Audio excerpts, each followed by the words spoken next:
Hello friends, welcome to my channel Atram Shatram. I hope you all are having a wonderful day. So today we are going to discuss on a topic which is going to be very helpful in the careers of all the employees who are looking out for a new job in a new organization. So the topic we are going to discuss over here today is what are the points that you should keep in mind while switching to a new organization, and what are the points that you should keep in mind while deciding the salary negotiations or while discussing the salary negotiations with a new organization. So, in today's corporate world, a lot of employees switch their jobs very frequently or on a regular basis to have a good move on in their careers, to increase salary on a financial perspective as well.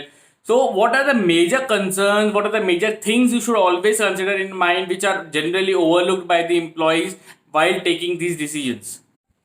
Okay, so to understand this very well, I've divided this information into three major headings. One, when you're looking for jobs and a new salary negotiation, you can divide into three topics. One is from a career perspective, second is from a personal perspective, and the third is from a financial perspective, which is the most important thing while you're switching your jobs. Okay, so looking at starting from career perspective, first of all, you need to understand and when you need to determine whether the company that you're looking forward to, whether you are switching to this organization, whether the company is worth it, whether the company is a known brand in the market, whether the company is known in the organization or the sector, financial sector or the market sector, whichever sector that you're operating into. Also, whether you will be getting some growth also or not in that company, whether you have a opportunity to growth, you will have much more exposure, well, you will be able to experience a lot of new tasks and challenges, whereby you can challenge your limits and improve on your careers as well. And also, what is the work culture in this organization, what is the company's reputation, what are the points that you should understand, and also you should always check what is the designation that you're getting in this organization. So for example, if you're already working as a manager or an assistant manager or deputy manager in a smaller organization, and when you're moving on to a new company, so you should always see that you're not degrading your designation as well. So if you're going to a larger organization, there might be a possibility that you would be provided a smaller or smaller designation.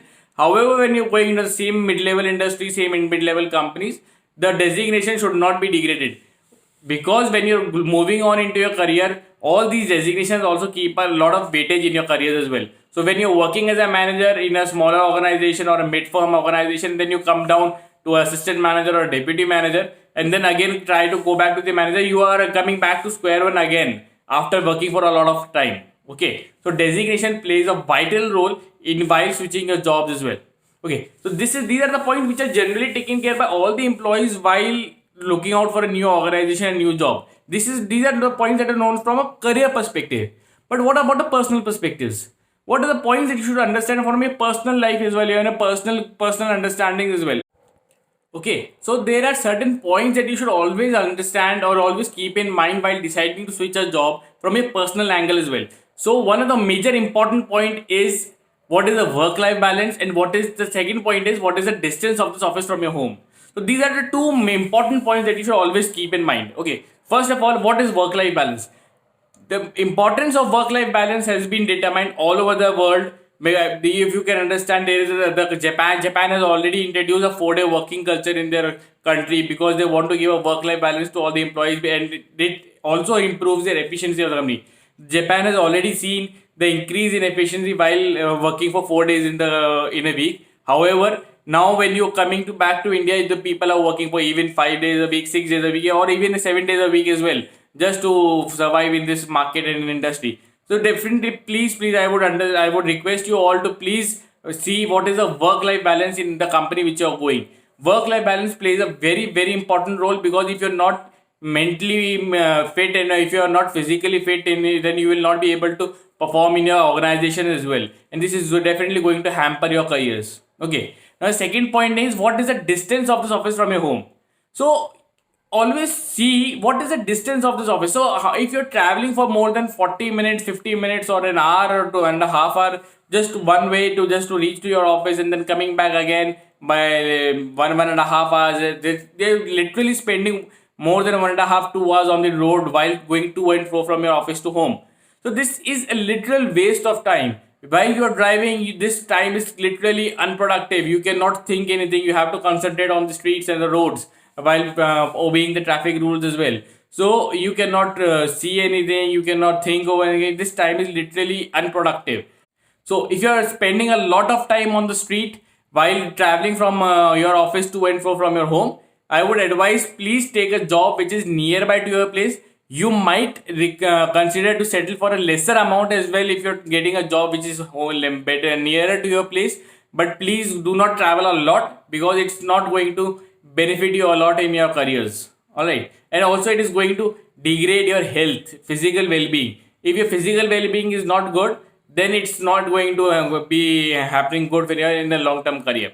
Now coming to the last and the most important topic, which is the financial perspective. So what are the points that an employee should consider while deciding for the salary negotiations with this organization? What are the points you should think while asking for a different salary hike with this company? Okay, so now the employee should always ask the new HR team or the new finance team what is the salary structure of the company, what is the components that the salary structure has. The salary structure plays a vital role in determining what is the amount of salary that you're going to take home. So if you have a very beneficial and advantageous salary structure in the company, like if your company provides a lot of reimbursements to you, they provide you a lot of allowances which can be considered as tax exempt, which are tax free, or the company provides you certain type of allowances or payments that you can claim as tax free. This helps you in saving a lot of taxes as well, and also improves a lot of net take home salary. So this is going to become a lot of advantages to you as well. Okay, now second point you should always consider is bonus. If there is any bonus that is included in your CTC, it should not be a fixed amount. Bonus should not be a fixed amount, it should always be a percentage of your CTC. Okay, so for example, my CTC is 11 lakh rupees, which includes 1 lakh rupees of bonus. So for example, it says 10 lakh rupees is my fixed CTC, 10% is my general bonus amount, that comes to 1 lakh rupees, 11 lakh rupees. Okay, 10 plus 1, 11 lakh rupees. However, here if we can understand that the percentage was fixed, 10 lakhs plus 10%, which is 11 lakh rupees. Okay, now if it was a fixed amount, 10 lakhs plus 1 lakh, then again it comes to 11 lakh rupees. However, in the next financial year, when you are getting an increment, so my salary increases from 10 lakhs and my salary is increased by, presumably it has increased by 15%. My salary has now become 11 lakh 50,000 rupees. However, my bonus, if it is a fixed component, it will always become 1 lakh rupee only. So it will be 11 lakh 50,000 plus 1 lakh. It will be 12 lakh 50,000. However, if my bonus was a fixed percentage of, that is 10% of my CTC, then it would be 11 lakh 50,000 into 10%, that is 1 lakh 15,000. So now here my total CTC becomes 12 lakh 65,000. So there is a difference. There was a 12 lakh 50,000 that was in a fixed component. When there is a variable that is 10% of my total salary, it will become 12 lakh 60,000. So over the period of years that you're working with this company, you will definitely lose on certain income if you are having a fixed income over here. Okay. Also see, there are a lot of companies follow a policy whereby they provide or the employees bonus only if you are present in that company for a particular time.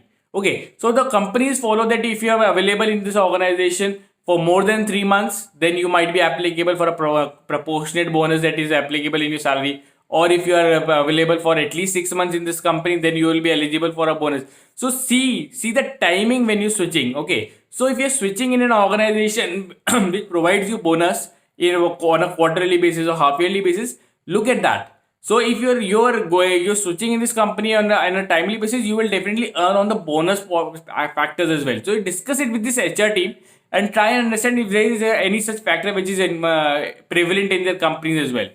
Okay. Also see when is the next increment due to you after you join this organization. Okay, so now if I am already working in an organization, I have worked in this company for 4 months, April, May, June and July, and now I am switching to a new company effective 1st of August to a new organization.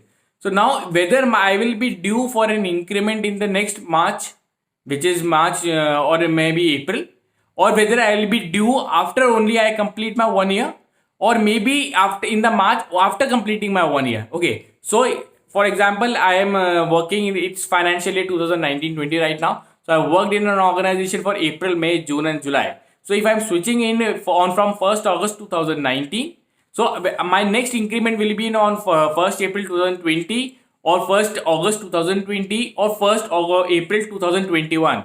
Please get this understanding in very clear terms with your HR team and the finance team, because there are certain things with certain people who do not understand or they tend to forget these things.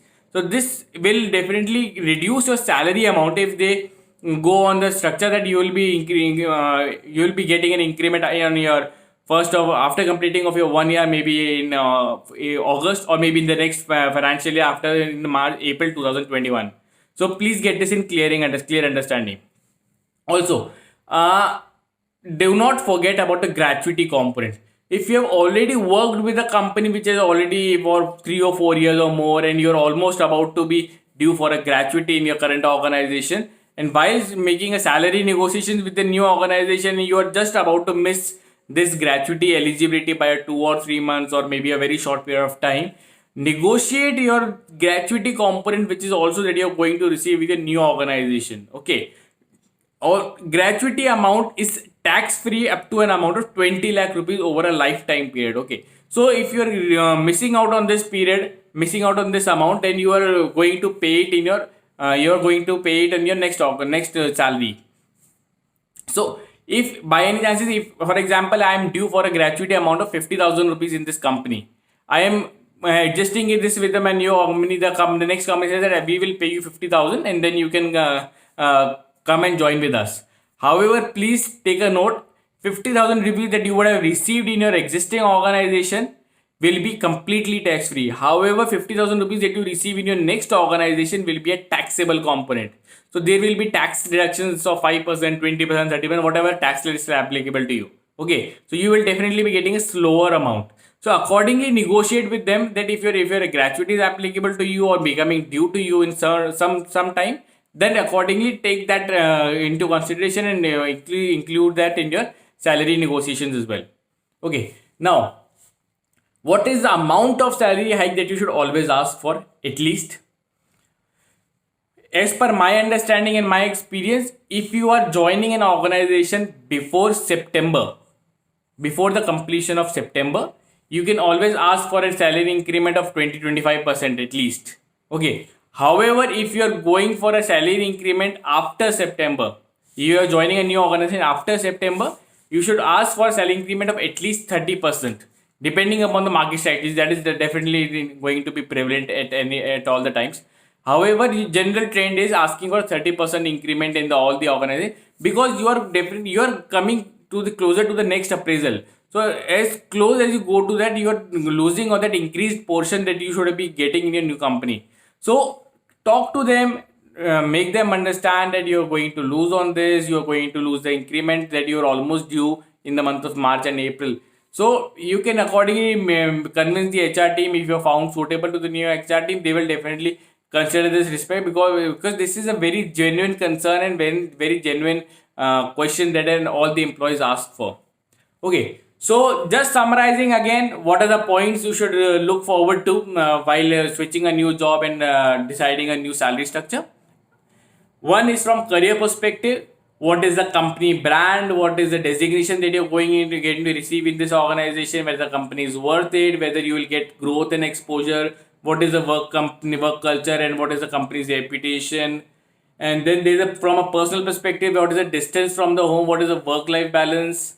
And from the financial perspective is whether the salary structure of that organization helps you save taxes or help you get more enhanced salary at the end of the month when you receive salaries. Whether the bonus is a fixed component or a percentage of your salary. Third is whether any bonus is applicable if you join before a certain period of time, whether you join for a complete quarter or a complete half year as well. Now, fourth being in a financial perspective being when is your next increment due? Okay, and fifth being is there any gratuity applicable to you?